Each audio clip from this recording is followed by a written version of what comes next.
નમસ્કાર, આજના ખાસ વિશ્લેષણમાં સ્વાગત છે. તો ચાલો આમાં ઊંડાણપૂર્વક ઉતરીએ. વાતાવરણના બે એવા શબ્દો વિશે જેની સૌથી વધુ ચર્ચા થાય છે અને જેને સૌથી વધુ ગેરસમજ પણ મળે છે: હવામાન અને આબોહવા. રોજિંદા જીવનમાં આપણે આ બંને શબ્દોને એકબીજાની જગ્યાએ વાપરી કાઢીએ છીએ, ખરું ને? પણ હકીકતમાં આ બંનેનો અર્થ અને પ્રભાવ એકબીજાથી તદ્દન અલગ છે. આજના આ સેશનમાં આપણે આ જ ગૂંચવણને એકદમ સરળ અને રસપ્રદ રીતે ઉકેલવાના છીએ. આપણી આજની રૂપરેખા એકદમ સ્પષ્ટ છે. સૌથી પહેલાં આપણે જોઈશું કે હવામાન એટલે શું, ત્યારબાદ સમજીશું કે આબોહવા શું છે, ત્રીજા ભાગમાં બંને વચ્ચેનો સીધો તફાવત જોઈશું અને અંતે એક નાનકડી મજેદાર પ્રવૃત્તિ દ્વારા આ આખી વાતને પાક્કી કરીશું.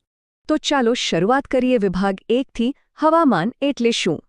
એકદમ સાવ સરળ ભાષામાં સમજીએ તો કોઈ એક ચોક્કસ સ્થળે થોડા સમય પૂરતી વાતાવરણની જે સ્થિતિ હોય ને, બસ તેને જ હવામાન કહેવાય.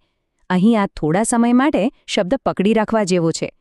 હવામાનની સૌથી મોટી ખાસિયત જ એ છે કે તે બહુ જ ટૂંકા ગાળાનું હોય છે, એટલે કે કલાકો કે દિવસોમાં જ એ ફટાફટ બદલાઈ શકે. અત્યારે બારી બહાર જુઓ, કદાચ તડકો હોય, પણ સાંજે અચાનક વાદળા ઘેરાઈ આવે અને વરસાદ પડે. આ જે સતત અને ઝડપી બદલાવ છે ને, તે જ સાચું હવામાન છે. હવે આ વિશે જે ખરેખર રસપ્રદ બાબત છે તે એ છે કે આ 5 ચોક્કસ તત્વો જ આપણું રોજબરોજનું હવામાન નક્કી કરે છે. કયા 5 તત્વો? તાપમાન, વરસાદ, પવન, ભેજ અને વાદળ. આ પાંચેય જાણે એકબીજા સાથે રમત રમતા હોય છે. ક્યારેક એક સરખા કે સ્થિર નથી રહેતા. આમાં જરાક પણ વધઘટ થાય એટલે આપણો આજનો દિવસ કેવો જશે તે નક્કી થઈ જાય. આ વાતને થોડી વધુ વાસ્તવિક રીતે સમજીએ. કલ્પના કરો કે અમદાવાદમાં મે મહિનો ચાલી રહ્યો છે અને આજનું તાપમાન સીધું 40 ડિગ્રી સેલ્સિયસ પર પહોંચી ગયું છે. સાથે ગરમ લૂ અને ધૂળની ડમરીઓ ઉડી રહી છે. હવે આ 40 ડિગ્રીનો આંકડો શું છે? તે ફક્ત આજની, અત્યારની એક ભયંકર ગરમીની સ્થિતિ દર્શાવે છે. કદાચ 2 દિવસ પછી ત્યાં વરસાદી ઝાપટું પણ પડી જાય. તો આ જે તાત્કાલિક અને સ્થાનિક સ્થિતિ છે તેને આપણે પ્યોર હવામાન કહીશું. આગળ વધીએ વિભાગ 2 તરફ. આબોહવા એટલે શું?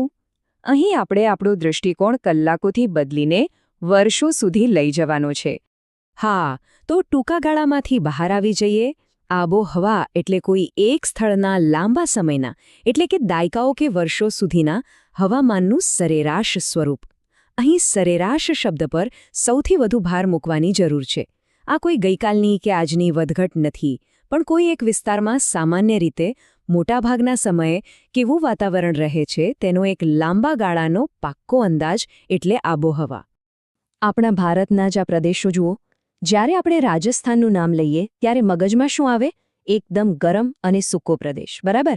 ચેરાપુંજીની વાત નીકળે એટલે તરત જ બારે માસ પડતો વરસાદ યાદ આવે. અને હિમાલય? કાયમ બરફથી છવાયેલો અને કડકડતી ઠંડી. આ બધા પ્રદેશોની એક કાયમી ઓળખ બની ગઈ છે. આ ઓળખ કોઈ એક દિવસના હવામાન પરથી નથી બની, પણ વર્ષોના વર્ષોથી ત્યાં જે સરેરાશ સ્થિતિ રહી છે તેના આધારે નક્કી થઈ છે. અને હવે પહોંચીએ વિભાગ 3 પર. બંને વચ્ચેનો ભેદ. તો અહીં સૌથી નિર્ણાયક મુદ્દો એ છે કે આ બંને વચ્ચે સીધી ટક્કર કરાવીએ તો શું તફાવત નીકળે? ચાલો આ બાબતને સામસામે મૂકીએ. સમયની વાત કરીએ તો હવામાન એ શોર્ટ ટર્મ એટલે કે ટૂંકા ગાળા માટે છે, જ્યારે આબોહવા લોંગ ટર્મ એટલે કે લાંબા ગાળા માટે છે. બદલાવની ઝડપ જોઈએ તો હવામાન તો ભાઈ પળવારમાં બદલાઈ જાય, એકદમ ફાસ્ટ, જ્યારે આબોહવા અત્યંત ધીમે વર્ષો પછી બદલાય છે. બંનેનો પાયો શું છે? હવામાન દૈનિક સ્થિતિ પર આધારિત છે અને આબોહવા વર્ષોની સરેરાશ પર. ઉદાહરણ તરીકે, આજે વરસાદ છે એ હવામાન છે, પણ આખો વિસ્તાર જ વરસાદી છે તે આબોહવા છે. અને આ ઉદાહરણ બહુ જ શાનદાર રીતે દર્શાવે છે કે આપણે રોજિંદી વાતચીતમાં અજાણતા જ કેવી રીતે આ બે શબ્દોને અલગ પાડીએ છીએ. અહીં ડાબી બાજુ જુઓ. આજે ઠંડી છે. આ સીધું જ આજની સ્થિતિ એટલે કે હવામાન બતાવે છે. હવે જમણી બાજુ વાંચો. કાશ્મીર હંમેશા ઠંડુ રહે છે. આ એક એવી સ્થિતિ છે જે વર્ષોથી એવી જ છે, જેને આપણે આબોહવા કહીએ છીએ. છે ને એકદમ સરળ ભાષાકીય નિયમ જે આખી વાતને મગજમાં સ્પષ્ટ કરી દે છે? હવે થિયરી બહુ થઈ. ચાલો વિભાગ 4માં જઈએ.